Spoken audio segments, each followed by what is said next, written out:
Hi Maestro at sa ating po mga minamahal na subscribers at viewers, hello po sa inyong lahat. Magandang araw naman sa iyo, Cordapia, at sa mga nanonood at tumatangkilik ng YouTube channel ni Maestro Honoriong. Maraming salamat po at magandang araw sa inyong lahat. Cordapia. Yes po, Maestro. October na naman. Second week na ng October. Alam mo, pag October ay masaya ko. Opo, bakit po, Maestro?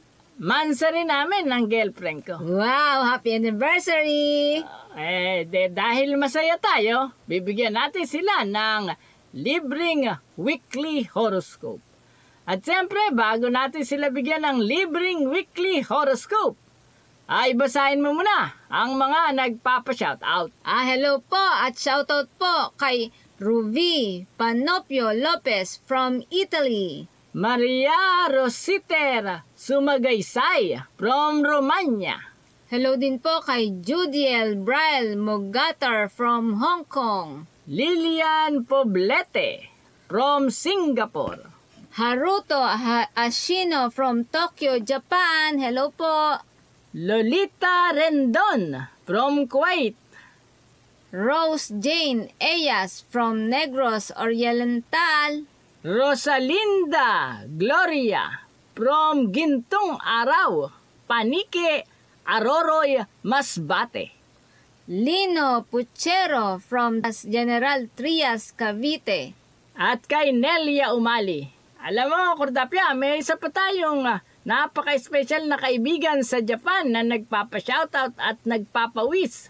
Si Joby Sugisaki from Japan. Wish natin sa kanya, Cordapia, ay good health, maunlad na buhay, masaya at masarap na karanasan. At siyempre, advance Merry Christmas na rin sa iyo at isang masaganang bagong taon sa iyo, Joby Sugisaki from Japan. Yes po.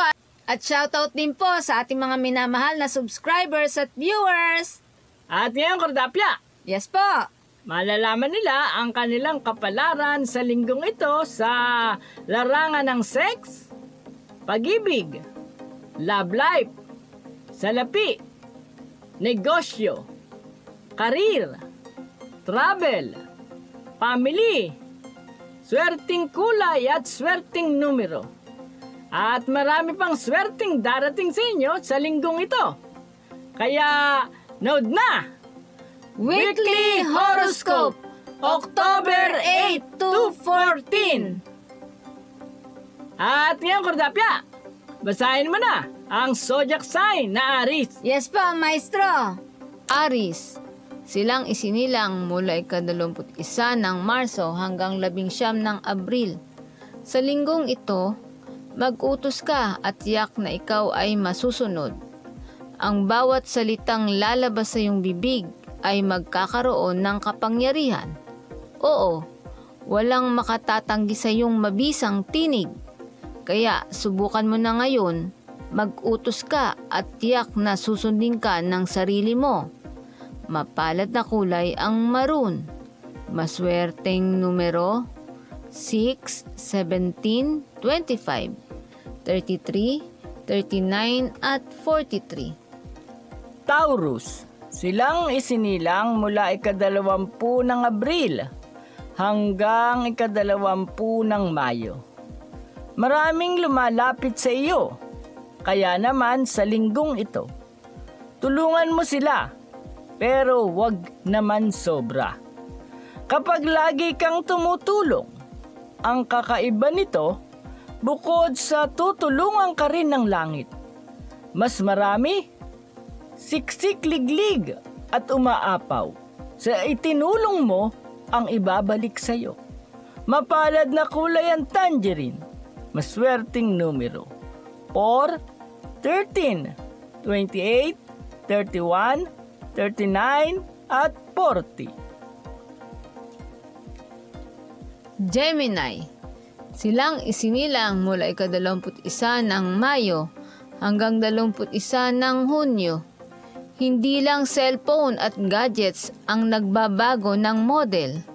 Sa halip, sa panahong ito na malapit na ang Pasko, ang mga pangarap at ambisyon mo sa buhay ay dapat ding baguhin.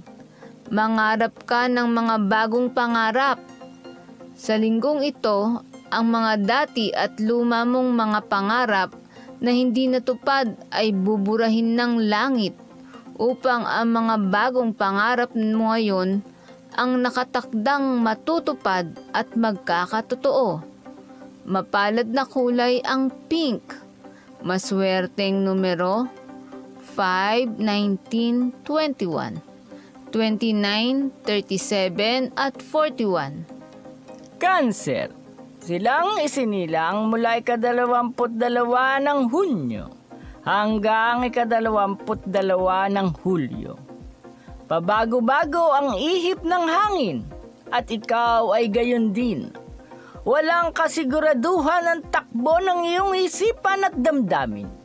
Kaya ito ang nagiging dahilan ng iyong kalungkutan at mga problema. Sa linggong ito, titino lamang ang takbo ng iyong pagkatao. Suswertein ka at gaganda na ang iyong kapalaran sa sandali nga may naggiya sa iyo na isang Scorpio. Mapalad na kulay ang green.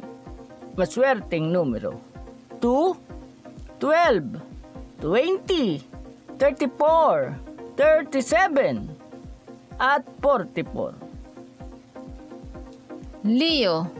Silang isinilang mula ika-23 ng Hulyo hanggang 22 ng Agosto. Muli ka na namang aangat sa mas mataas na level ng buhay. Kakaibang husay at galing ang iyong ipamamalas. Hindi ka dapat lumaki ang iyong ulo. Panatilihin mo ang pagiging mapagpakumbaba at mahinahon. Kapag ganyan ka, matutuwa sa iyo ang langit. Sa linggong ito, yung dating mga biyayang natatanggap mo ay dodoblihin pa ng dodoblihin hanggang sa maging ubod dami talaga. Mapalad na kulay ang silver. Maswerteng numero 7, 14, 24, 39, 41 at 45. Virgo. Silang isinilang mula ika-23 ng Agosto hanggang ika-22 ng Setyembre. Walang hadlang na makakaharang sa landas ng buhay na iyong nilalakaran sa ngayon dahil nakamasid sa iyo ang langit.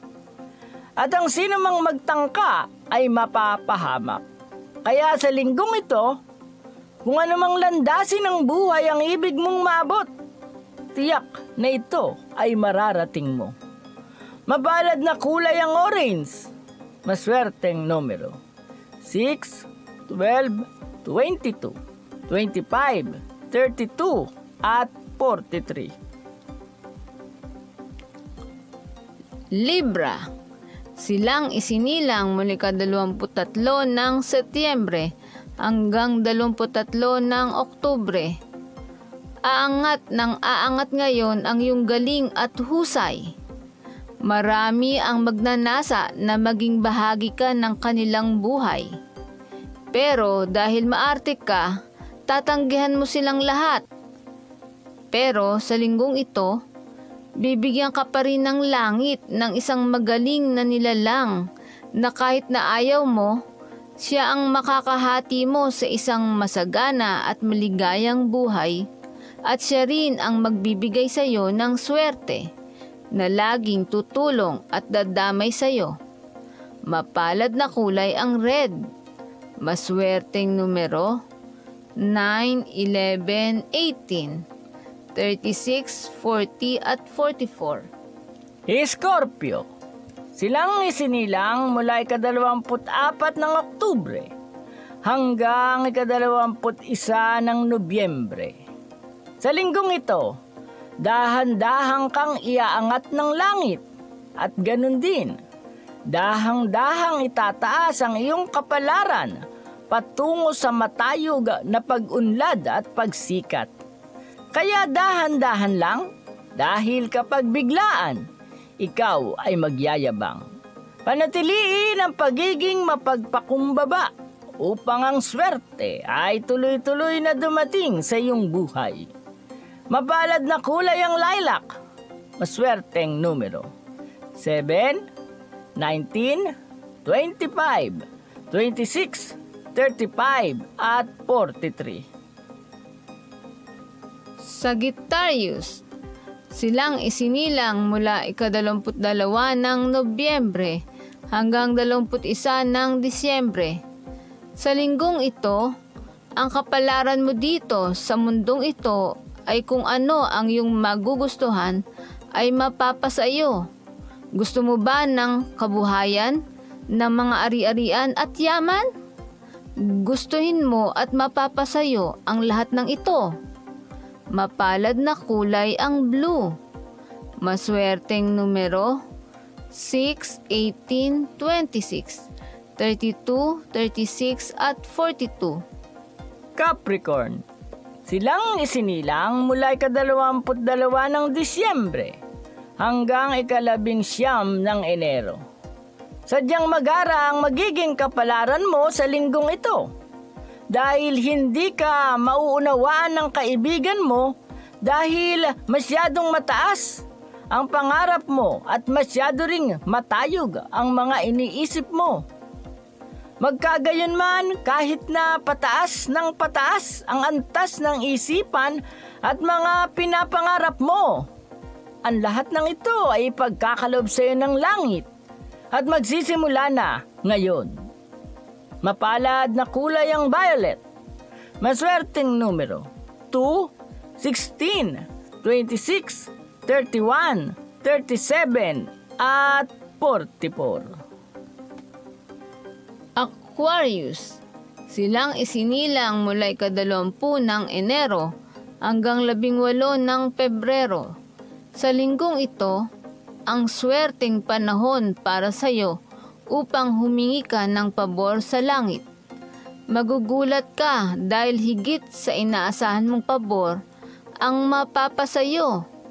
Mapalad na kulay ang gold. Maswerteng numero 1, 14, 28, 29, 39 at 42. Pisces, silang isinilang mula 19 ng Pebrero hanggang 20 ng Marso. Huwag kang gaanong naniniwala sa swerte, pero maniwala ka sa himala. Sa linggong ito, napapalapit ang Kapaskuhan. Maghihimala ang langit. Dumikit ka sa mga kakilala mong mapera. Mahihigop mo ang swerte nila. Mauubos ang kanilang pera at mapupunta sa iyong lahat. Mapalad na kulay ang yellow. Maswerteng numero 1, 9, 15, 34, 39 at 42. Maraming salamat po sa nanood ng Weekly Horoscope at sa mga nanonood ng mga YouTube video ni Maestro Honorio. Maraming salamat po. Prodapya, Yes po. alam mo naman sa ating YouTube channel ay marami tayong playlist Opo. na dapat nilang panoorin lalo na sa mga bagong subscriber. Alam mo kung bakit? Yes po, Maestro. Matututo sila sa sarili nilang paraan ng punsoy tips. Meron tayo. Siyempre, yung ating weekly at monthly horoscope. Ang ganaganda sa ating YouTube channel, marami kang matututunan, makakapag-interpret kang mag-isa mo ng panaginip. Kahulugan ng panaginip, meron din tayo. At kung mahilig ka sa numerology, alam mo yung numerology, yan yung birth date. Ang alam lang natin ay tungkol sa astrology o zodiac sign. Pero sa ating YouTube channel, matututunan mo, Kordapya, sa Opo. ating playlist ang swerteng numero. Ibig sabihin, ma-analisa mo ang sarili mong birth date. Tinuro yan ni Maestro. Sumunod pa ay meron din tayong graphology. Yan yung handwriting at signature analysis. Meron din tayong 40 natin. Kordapya. Opo, pag-analisa ng Kapalaran. Sa Opo. pamamagitan ng Palad. palmistry o guhit ng palad. Meron din tayo kahulugan ng mga hugis ng muka. At marami pa tayo dyan sa ating playlist, yung mga Aryabhata, kung paano magtatagumpay at mas magiging maligaya sa buhay. Isa-isahin niyo po yung ating playlist at matututo kayo ng pag-aanalisa ng kapalaran para lalo kayong magtagumpay at lumigaya. At syempre, Kordapya, Yes po. meron din tayo dyan nga palang horoscope. Lahat ng zodiac sign ay inanalisa natin ang kapalaran. At suswertihin ay nandyan din ang formula. Kaya Yes po. para lalo pa silang swertehin, Kordapya, ano dapat nilang gawin? Patuloy lang pong mag-subscribe, mag-share, mag-like at mag-comment po sa YouTube channel ni Maestro Honorio. Kaya mag-subscribe na po kayo at magkita-kita tayong muli sa susunod na Weekly Weekly Horoscope. Horoscope. Salamat po!